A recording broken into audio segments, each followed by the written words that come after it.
বন্ধুরা আপনার লগে শেয়ার করুম কুমড়া পাতা দিয়া মুগ ডাইল দিয়া শাক। তো মুগ ডাইলটারে বালা কইরা বাজতাছি, এবার শাকটারে কসলাইয়া কসলাইয়া কসলাইয়া বালা কইরা দিতাছি, নাইলে শাক তো ভালো থাকে, এলিগা কসলাইয়া দিতাছি।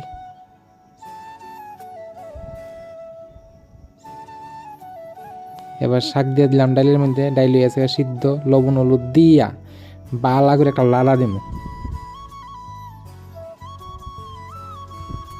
বালা করে লালা দিয়া একটা ডাইক্কা দিম। এই যে আবার ডাকনা উল্টাইতাছি, ডাকনাটা চানা উল্টাইতো কঞ্চে, এবার তরকারি লাড়া দিই কেমন আমি ডাকনা উল্টাইলে, ডাকনাটা যত যন্ত্রণা করে। এবার বালা করে একটু মিশাইতাছি, এবার দিয়া দিছি চিনি, এবার তেল ও শুকনা লঙ্কা, পাঁচফোড়ন,